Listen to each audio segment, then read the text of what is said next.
staan hier bij het rondeel de Vijf Koppen, ook wel de Drie Duiven genoemd. Het rondeel is eigenlijk het tussengedeelte tussen de ingestorte walmuur, maar ook in het verlengde van de voormalige walmuur die ook in het verlengde van de Onze Lieve Vrouwenwal ligt. Het rondeel is later gebleken ook in dusdanig slechte staat te zijn dat we ook daarmee aan de slag moesten. Dus we hadden te maken met een instorting, calamiteit, 5 jaar geleden, dat al erg genoeg was. Maar later bleek door metingen en monitoring dat ook het rondeel gebreken vertoonde. Je kunt dat hier heel goed zien. Je ziet daar een scheur in de wand die ervoor zorgde dat de natuursteen buitenschil, die je nu niet ziet, die nu in die rekken achter u opgeslagen zijn, te zien zijn, die duwde die natuursteen naar voren, naar buiten toe. En dat werd ook wel eens het buikje van het rondeel de Vijf Koppen genoemd. Nou ja, door de instorting van de walmuur gingen natuurlijk alle alarmbellen op rood en gingen we natuurlijk meten en monitoren en bleek dus al heel snel dat ook daar wel wat aan de hand was. We zijn toen begonnen met het rondeel langzaam leegmaken, dus te zorgen dat de grond die tegen de muur aan lag, tot die de constructie ging ontlasten. En langzaamaan zijn we uiteindelijk ook het rondeel moeten gaan afpellen, net zoals we dat ook bij de Cortinemuur doen. En de Cortinemuur, dat is de walmuur die ook 5 jaar geleden instortte. Tijdens het afpellen van die natuursteen kwamen we een mooie verrassing tegen.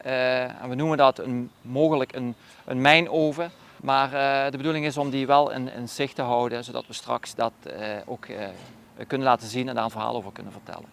Hieronder zien we een nieuwe toevoeging van het geheel. Dat is een betonnen funderingsconstructie die ervoor gaat zorgen dat die muur weer stabiel wordt. Samen met ook het verankeren van die natuursteen, samen met de mergel die u aan de achterkant ziet, zodat er geen ruimte meer zit tussen natuursteen en de mergel. We staan hier bij de Cortinemuur, de muur tussen Poort Waarachtig en het rondeel waar we het zojuist over hadden. We hebben natuurlijk lang onderzoek moeten doen, wat we ook hebben kunnen zien en wat veel mensen ook in het begin hebben bekritiseerd, terecht ook. Maar inmiddels is ook wel duidelijk dat dat allemaal niet voor niks is geweest. De natuurstenen buitenschil, moet je zich voorstellen, is een hele harde steen. De mergel, binnenwand, zoals die daar nu heel goed zichtbaar is, die is zacht van kwaliteit. In de loop der jaren ontstond daar ruimte tussen de mergel en de natuursteen, waardoor water in die ruimte kon dringen. En dat in combinatie met boomwortels en dergelijke, ging die muur zich steeds verder uiteenduwen. Met als gevolg uiteindelijk het instorten van die buitenschil. Na lang onderzoek, maar ook archeologische begeleiding wat daarbij hoort, bouwhistorische begeleiding, zijn we uiteindelijk achter de problemen gekomen en zijn we ons restauratieplan gaan opstellen waar we nu mee gestart zijn. En dat kunnen we hier al heel mooi zien. We zijn met de mergel binnenzijde zijn we al gestart.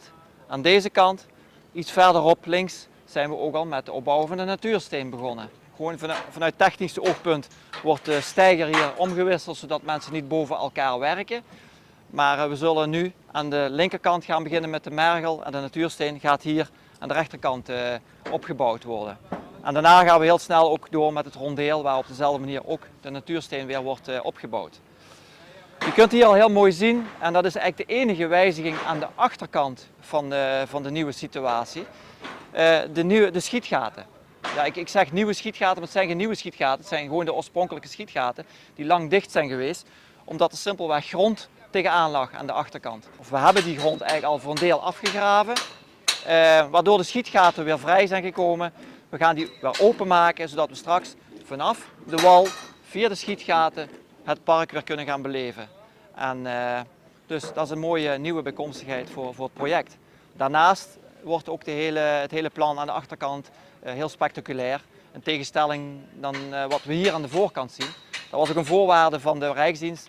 Het decor van het park moest overeind blijven, dus dat mocht niet wijzigen. Daar gaan we ook nu voor. Dat is ook wat ik uitlegde, dat we de glooiing van de muur en de positie van de stenen weer precies terugbrengen zoals het ooit was. Aan de achterkant hebben we het hele gebied verlaagd en gaan we het rondeel helemaal openlaten met een nieuw dak erop, zodat we de binnenkant van het rondeel weer helemaal kunnen gaan ervaren zoals het ooit vroeger is geweest. We staan hier bij de nieuwe situatie voor de walmuur, zoals die in de toekomst gaat zijn. En zoals je hem hier nu eigenlijk al een beetje kunt zien. Je moet je voorstellen dat voorheen hier een aardepakket tegenaan lag, tegen de muur, zoals die daar al eigenlijk nieuw is opgebouwd. Je kunt je voorstellen dat die muur zoals je hem daar ziet, niet sterk genoeg is om die grond te kunnen keren die hier tegenaan lag. Die grond is in de loop der jaren steeds opgehoogd, waardoor uiteindelijk daar een moment van bezwijken is ontstaan. Nou, met lang overleg en discussie met Rijksdienst, Monumentencommissie hebben we uiteindelijk toch kunnen beargumenteren waarom het aardepakket hier naar beneden moest. Om te zorgen dat die muur niet opnieuw kon gaan instorten. We gaan straks in de nieuwe situatie op dit niveau de wandeling doen. Vroeger liepen we bovenover en keek je gewoon in de verte. Nu lopen we over de voormalige weergang, zoals we dat noemen, waar vroeger ook de soldaten stonden.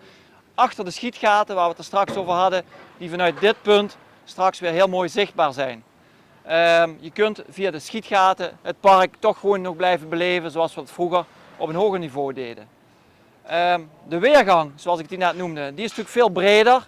Dus vanaf dat punt is die muur sterk genoeg om die grond wel te kunnen keren. Het gebied, zoals we het hier achter zien, wordt een wildgroeiachtige omgeving met wildbloemen, gras. Dus heel veel groen en een hele prettige omgeving om straks je wandeling te kunnen maken. En waarbinnen we het historische verhaal kunnen gaan vertellen zoals dat hier ooit zich heeft afgespeeld. We staan hier opnieuw bij het rondeel van de 5 koppen, de 3 duiven zoals we hem eerder ook even genoemd hebben. Ja, dat is misschien moeilijk voor te stellen, maar dit was voorheen, lag dit helemaal dicht met aarde gevuld.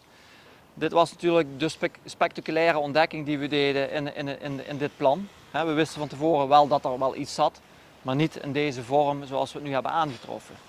En tijdens het ontgraven kwamen we natuurlijk de ene verrassing naar de andere verrassing tegen en dat is nu natuurlijk heel mooi te zien. Toen kwam uiteindelijk natuurlijk de vraag van hoe gaan we die restauratie aanpakken? Gaan we alles weer terugbrengen naar de oorspronkelijke staat? Maken we foto's, maken we een scan en we gooien alles weer dicht? Nou nee, we hebben dat met onder andere en met name met de vestingpartners diverse gesprekken over gevoerd. Hoe kunnen we die historie weer tot leven brengen? En dat kun je op geen betere manier dan het openlaten, zichtbaar laten. Zorgen dat het beschermd wordt, want hier komt uiteindelijk weer een dak overheen.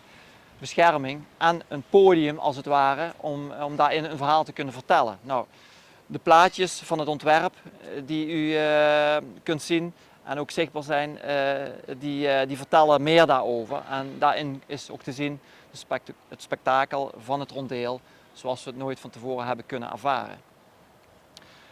Dus met het ontwerpteam zijn we uiteindelijk tot de overeenstemming gekomen met Rijksdienst Monumentencommissie om uiteindelijk hier een open, nieuwe ruimte te gaan creëren. Nou, historisch gezien is er natuurlijk enorm veel te vertellen. Zoals ik zei, we hebben enorm veel geleerd van deze situatie. Maar het historische verhaal, daar laat ik liever over aan Jos Notermans, die daar veel meer over kan vertellen dan ik.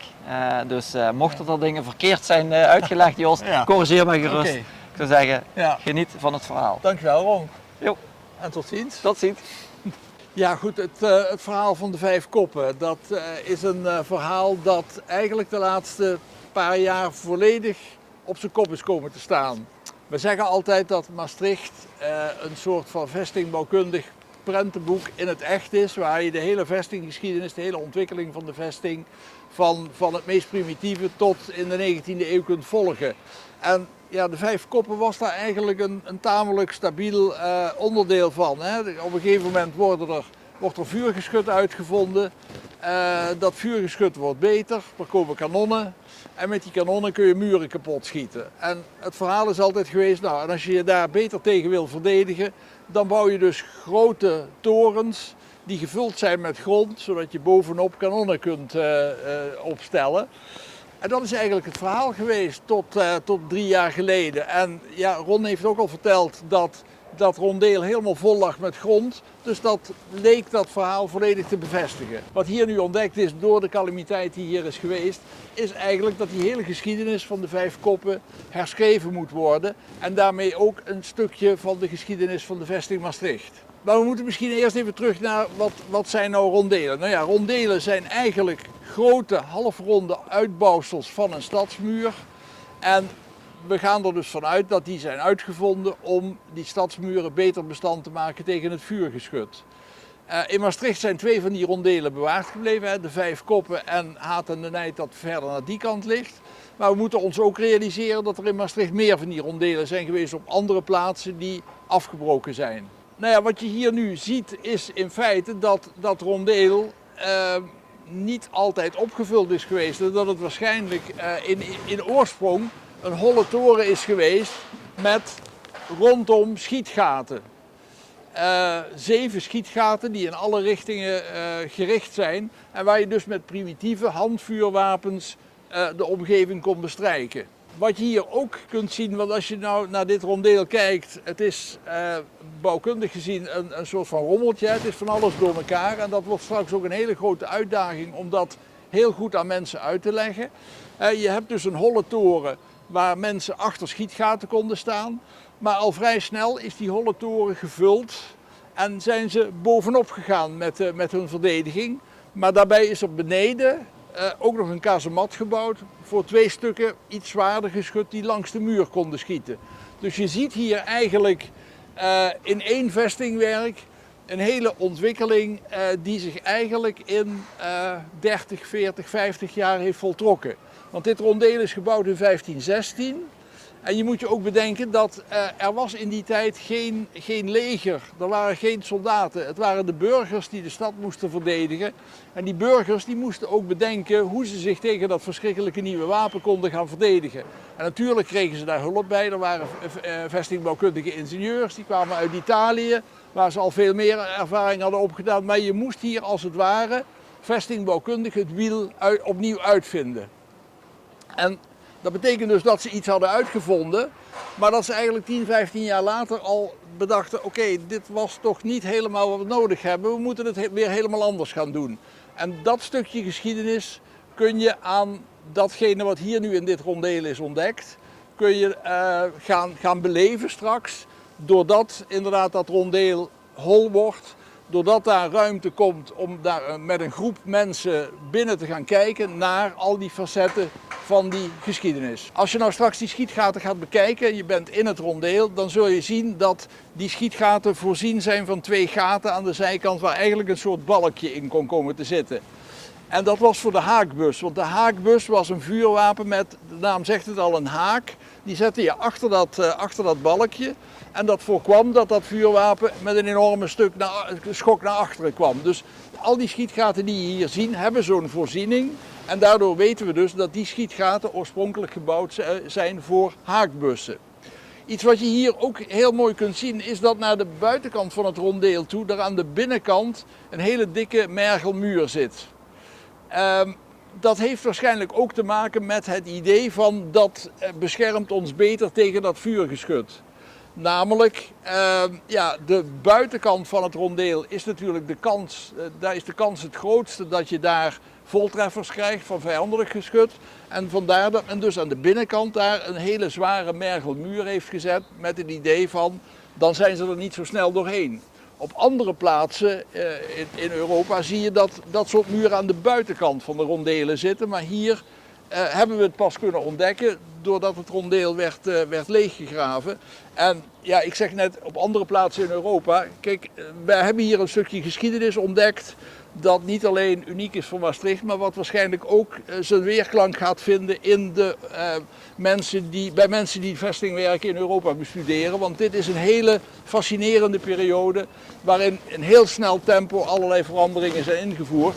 En het uiteinde van die ontwikkeling, dat was het bastion. Het 5-hoekige vestingwerk dat uiteindelijk de overhand ging krijgen over die rondelen, die ronde vormen. Dus je kunt eigenlijk zeggen, we zijn van een middeleeuwse muurtoren, zoals de Patervinktoren, de Jekertoren, via het rondeel naar het bastion gegaan.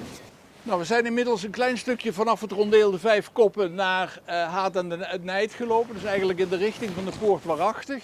En die verbindingsmuur tussen de 2 rondelen, we noemen dat de Courtinemuur, dat is de plek waar de ellende eigenlijk begonnen is. Daar is het in oorsprong ingestort.